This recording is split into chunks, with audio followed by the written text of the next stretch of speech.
And that class is y equals mc squared. Are there any questions? Yes? What's baseball? Baseball. Baseball is a bat and ball sport played between two teams of 9 players each. The aim is to score runs by hitting a thrown ball with a bat and touching a series of 4 bases arranged at the corners of a 90-foot diamond. Players on the batting team take turns hitting against the pitcher of the fielding team. The pitcher tries to stop them from scoring runs by getting hitters out in any of several ways. A player on the batting team can stop at any of the bases and later advance via a teammate's hit or other means. The teams switch between batting and fielding whenever the fielding team records 3 outs. 1 turn at bat for each team makes up an inning, and 9 innings make up a professional game. The team with the most runs at the end of the game wins. No one really knows where baseball came from. Some historians claim that the sport evolved from cricket and from rounders, the stick and ball game popular among children of England. Some also say Abner Doubleday founded baseball. Greater evidence indicates that baseball, as we know it today, was first played on June 19, 1846. Alexander Cartwright and his Knickerbockers, a team of well-dressed gentlemen, played the New York Baseball Club in the first official game of baseball and lost, 23-1. Over the next decade, the game spread across America. By the 1860s, baseball had become so popular it was already being called the national pastime. At the turn of the 20th century, baseball reflected the American dream and the rags to riches transformation that defined it. Played on sandlots of small rural towns and the back alleys and side streets of big cities, the sport attracted thousands of youngsters.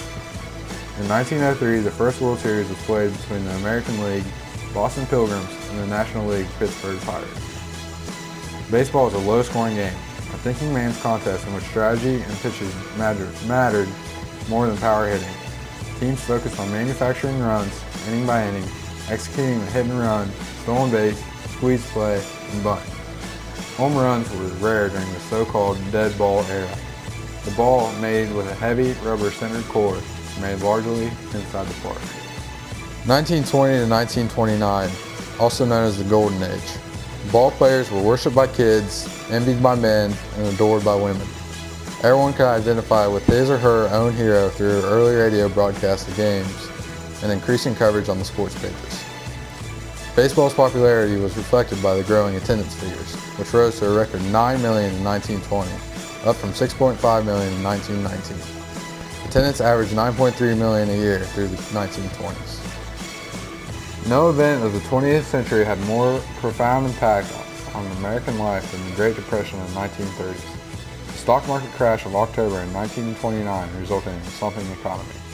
The Great Depression also took its toll on baseball. Attendance dropped by 41%, plummeting from a high of 10 million in 1930 to just 5.9 4 years later. While baseball could not escape the devastating effects of the Great Depression, the game did provide momentary relief from despair and economic hardship for millions of Americans. With its unbroken schedule of games, baseball brought in a small measure of consistency to life for fans, while the on-field exploits of their heroes gave them something to look forward to on a daily basis. Teams resorted to innovation to stay afloat financially. Larry MacPhail of the Cincinnati Reds installed lights and introduced night games to Major League Baseball in 1935.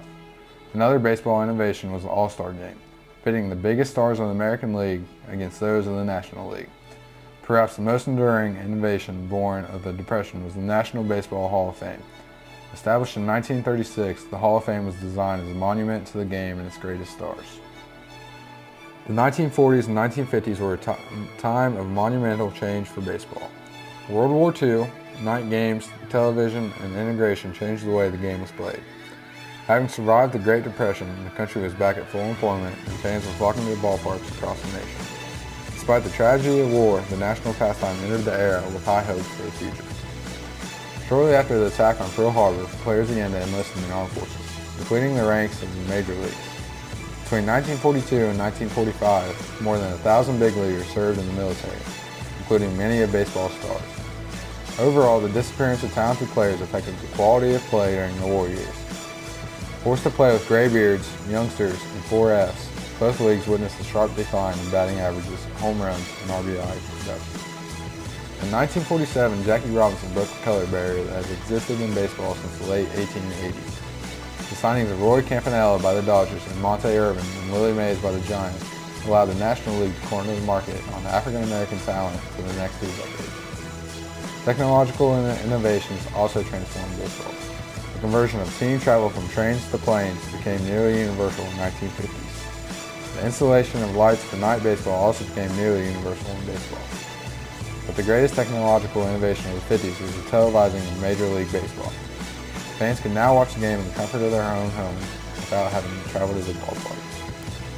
Baseball expanded in the 1960s and 1970s. The season was extended from 154 games to 162. 8 more teams were added, and each league was divided into Eastern and Western divisions. A playoff system was inaugurated, pitting the winner of each division against each other. The team that prevailed in the best-of-5 game playoff advances to the World Series. While home runs continued to fly out of the ballparks, baseball became more of a pitcher's game, with earned run averages shrinking as the periods unfolded. To accommodate the growing fan base, many of the aging steel and concrete ballparks were retired in favor of cavernous, circular, multi-purpose stadiums. The most radical new stadium was Houston's Astrodome, billed as the 8th wonder of the world. The Astrodome was totally enclosed under an immense but shallow dome, 18 stories high.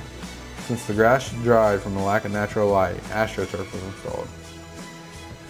Baseball's modern era has been dominated by the growing influence of money. There has been a shift in power from the owners to the players with the growth of free agency, salary arbitration, and another player strike in 1994. Baseball introduced interleague play in the 1990s while also continuing to develop many of the trends begun in this previous era of expansion.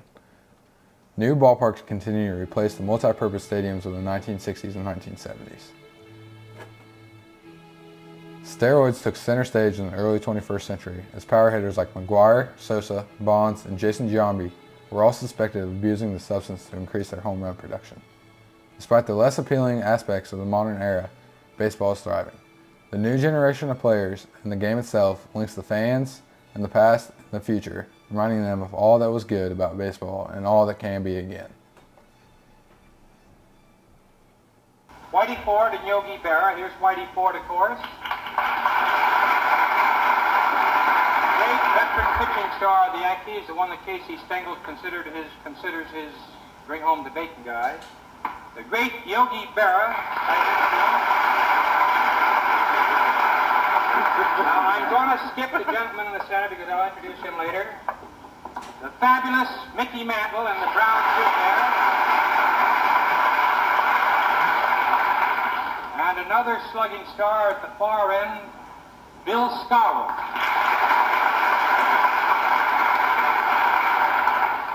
Now the reason they're assembled around this gentleman in the center is his name is Jack Norwood. He's one of the great writers of ASCAP, the American Society of Composers, Authors, and Publishers. 2 of the songs he wrote, one of them was Shine on Harvest Moon, which has become a world classic. The other one has become a classic in their profession, Take Me Out to the Ball Game. So I suggested to the fellows tonight, the Yankee stars, that instead of asking them a lot of fairly silly questions about baseball, asking what they think of the American League race, we know what they think, we know what they're planning to do for the rest of the league. I thought that with your help, you baseball fans, I don't know how well the 4 of them sing, so I thought if the audience, if we'd all sing, is that agreed upon? All of you sing? You wealthy people up there sing? We'll all sing, Take Me Out to the Ball Game. Ray? Take me out to the ball game. Come on. Take me out to the ball. I need a peanut and cracker jack. I don't care if I never get back. Put the ball on me. You'll win in the game. For it's one, 2, 3, like you're out and we all.